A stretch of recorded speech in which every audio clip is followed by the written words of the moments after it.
Hi, I'm Meryl Key, and this is what is happening and why astrology for September 2024. The month kicks off with a new moon, Pluto's epic last word in Capricorn, and Uranus turning backwards, making change more approachable as a pattern emerges. The outer planets are being really sweet with each other, building a little framework of hope, a way out, and a glimmer of light. Overall, September will have you more open to suggestion, more ready to adapt, and maybe even a feeling of coming to your senses. We'll start with the planetary overview, and then I'll go through the details of what to watch out for. At the end, I'll do a wrap-up so that you've got all the bite-sized pieces down. If you want horoscopes for your individual sign, watch my astrology dice forecast put out at the start of the month. And thanks for the channel support. I really appreciate it. Here's what is happening and why astrology September 2024. Starting off with an overview.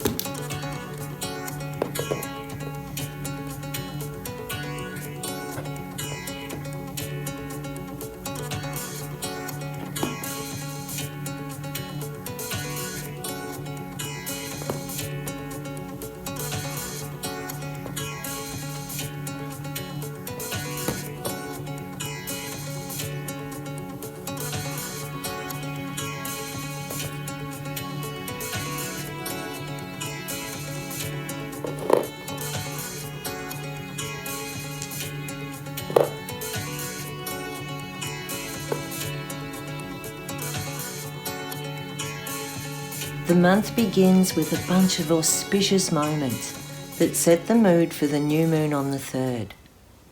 First up, Uranus, the planet of surprise and unpredictability, turns retrograde in Taurus. And initially this can disrupt signals or trigger a shockwave, a sudden revelation or a new direction. But overall, Uranus retrograde makes you more willing to adapt to change. It coaxes you into doing things differently, rather than forcing your hand. With this one, you can feel carried by a current that magnetically points out the Easter eggs and tunes you in. A few hours after Uranus turns station retrograde, on the 2nd of September, Pluto returns to Capricorn, through the back door to finalise and sign off the last of its mission there. Be in awe, because Pluto won't be back here until the end of the 23rd century. Have a flick through Pluto in Capricorn this time round, from 2008 till now, and marvel at how many big structures in the world changed, and probably in your own life too. Pluto, the god of death and rebirth, in the sign of Capricorn, the goat, started with a global financial crisis, moved on through war, occupation and refugees, to the spread of COVID-19 and a global pandemic. The world shut down and tried to rebuild a new normal in the face of work from home, climate change, the shift to green energy and the rise of cryptocurrency. Police brutality was challenged. Me Too happened. And the pillars of society have crumbled, been exposed or reinvented. In this time, we've seen the rise of tech giants, democracy under threat, fake news, cybercrime. Pluto is the god of all the things that lie under the surface and what's suppressed and hidden.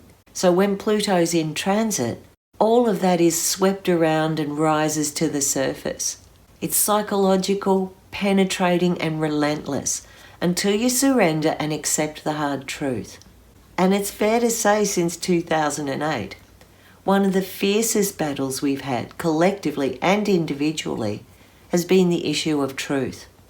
Pluto will spend just 10 weeks until November 19 in Capricorn for its final bow before leaving the stage and reappearing at the threshold of Aquarius to transform a generation into a new future. But a lot can happen in 10 weeks, including a crucial US election. Pluto is also the god of regeneration, revealing the treasures of the deep. It gives us the resilience and the majesty to rise from the ashes after loss and pain. So we can expect the next few months to show signs of where regrowth is happening.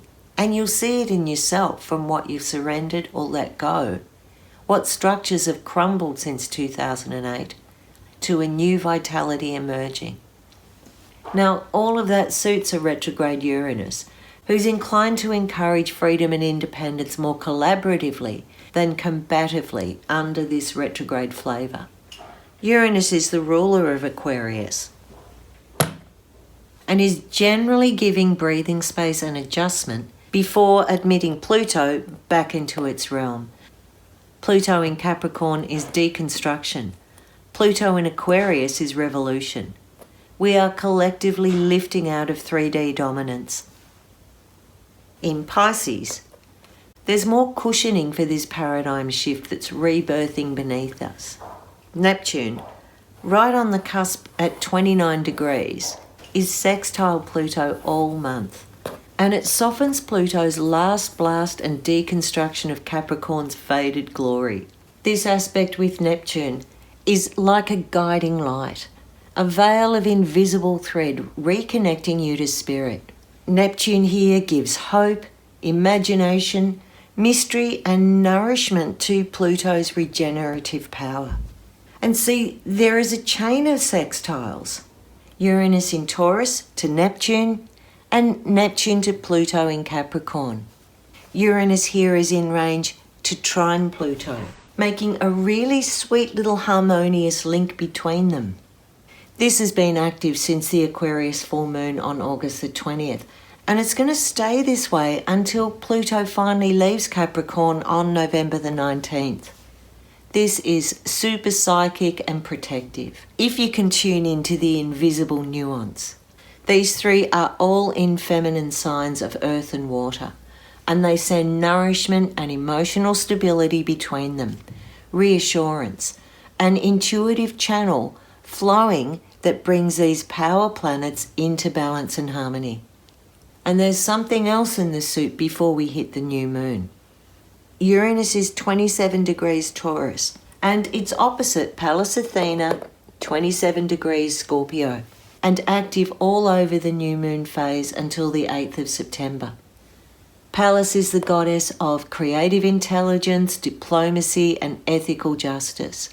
And she was instrumental in the mystic rectangle planetary pattern set up in July. And we said that this would favour negotiations, hostage release, and an important development for women. And within a couple of weeks, WikiLeaks whistleblower Julian Assange was free. Joe Biden landed the largest prisoner exchange between Russia and US since the Cold War, and Kamala Harris entered the race in the US elections. Not bad. So now Pallas is taking part in this cosmic conversation with the outer planets. And there might be an echo back to that call for ethical justice and integrity that she initiated in July. Opposite retrograde Uranus, she could flag some attention to or reversal of harsh legislation and unlawful practice. She could call out injustice or bring more whistleblowers and exposés.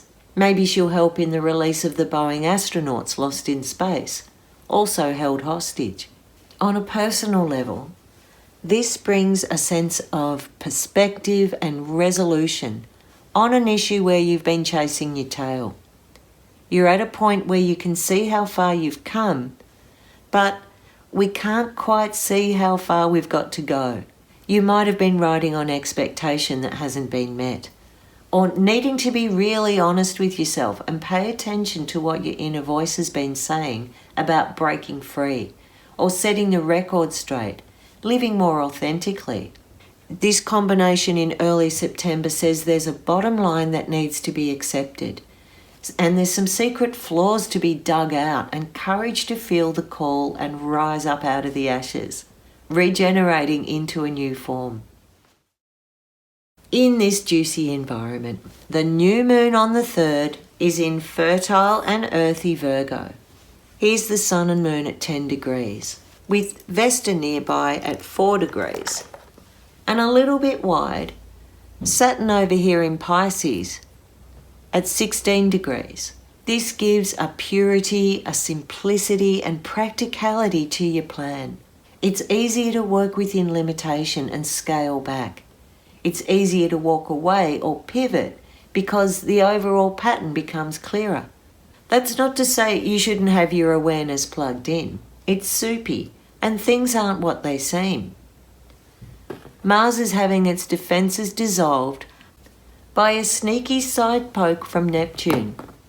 It makes you see what you want to see, believe what you want to believe, rather than looking at the facts. There can be a scammy conspiratorial edge with this combo, or a bot bomb spreading misinformation. If something feels panicky or far-fetched, if your fears are being swept away into a frenzy, then go back and check the source. The Virgo moon gives you a chance to see the pattern, how things connect up, and what doesn't fit. Venus is on the South Node in Libra, revisiting and emptying out relationship patterns, dependencies, and any imbalance in those areas of relating. And these outer planets are nudging you towards a deepening sense that change is better than stasis. The Libran eclipse in early October will do more to tip the scales. So this is all really good prep. A lot of information is collected, and this first week of September has the hallmarks of a physical, psychological, and spiritual spring clean. So we move forward to the full moon on September the 18th. It's a Pisces moon, 25 degrees, right next to Neptune, making this a watery, dreamy, steamy, magical shift from daily realness. At this degree, it's kind of wide to the nodes, but technically it's in range to be an eclipse. More shifting realities. Lunar eclipses can bring a shake-up that reveals what's lay hidden under the shadows. It changes something inside of you. For some of you, it will be an illusion cracking open as you realize you are hooked into a fantasy. For others, something you didn't think possible lands in your real life. A dream comes true. A soulful connection, a mystical journey opens up. The full moon with Neptune in Pisces offers hope, sensitivity, emotional insight, and goosebumpy connectivity. Saturn's here too. It's 15 degrees, so it's a bit wide to the full moon to be really scary. It's more like a protective force field or low-level security presence. It means the dissolving and merging quality of Neptune with the full moon has one eye on the boundary and an idea of what's gone too far, what's gone beyond. Because there's an awakening with this full moon that really wants to take off. Unchecked, things could get silly. Saturn here can act as a framework or a sounding board as the full moon redefines all the possibilities. It might bring wise advice into the picture, especially from an older or more experienced person. It might bring a formality or an official nod to make you get up and wake up and get moving. The full moon here plugs into the outer planet chain of Pluto linked to Neptune, linked to Uranus, drawing that energy into a personal connection.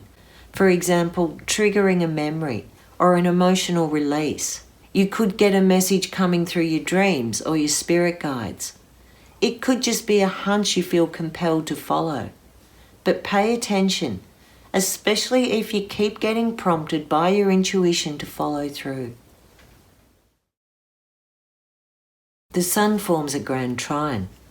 This blue triangle linking Pluto and Uranus, and in turn it makes this kite formation with the moon and Neptune at the leading edge.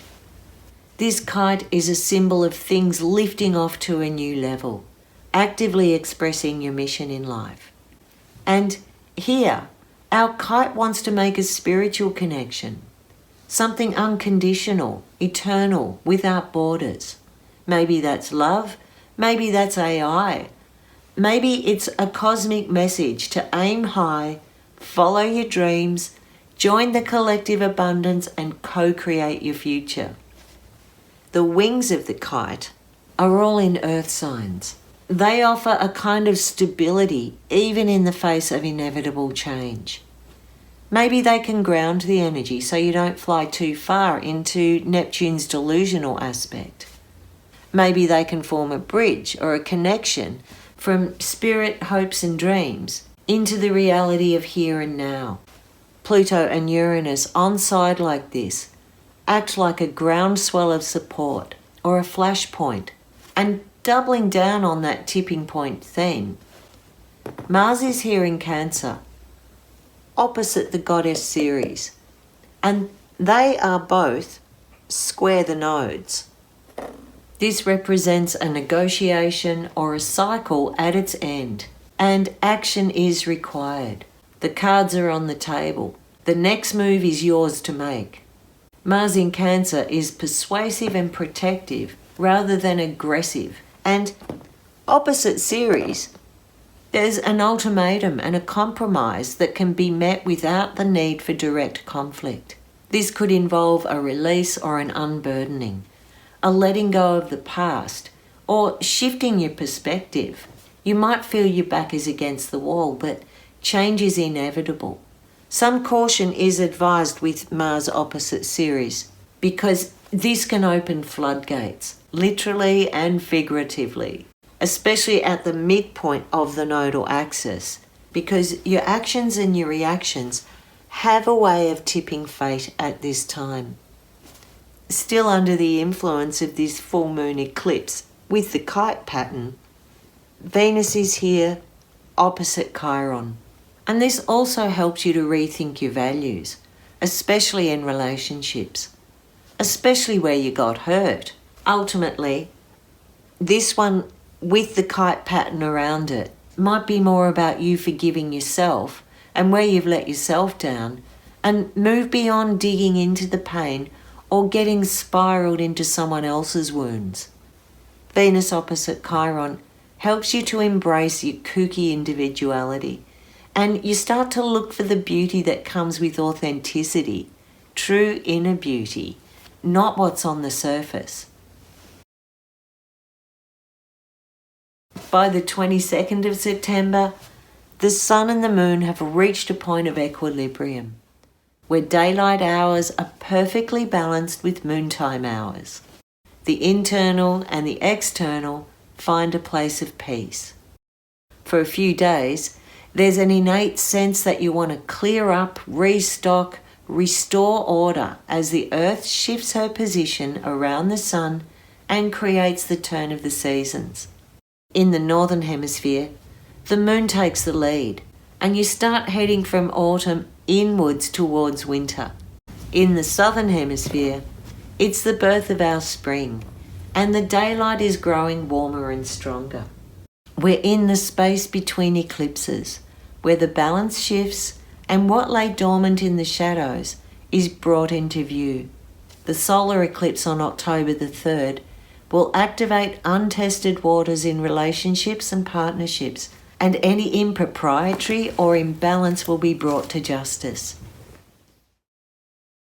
Change is in the air, and if you open your wings and go with it, you can travel in more of a steady stream than a blustery gale thrown miles off course. This month, there's also a connection to the big picture, some real see-the-light moments, and a gentle nudge towards getting your spiritual side back connected in. And you can help that along by doing things like being in nature or meditating, having a ritual bath, and giving yourself time to dream.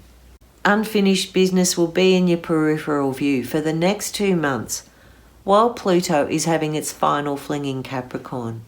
But regeneration is already underway, as you do the last goodbyes and the handover. Freedom is calling, and the idea of making a change or breaking a habit has got more appeal this month.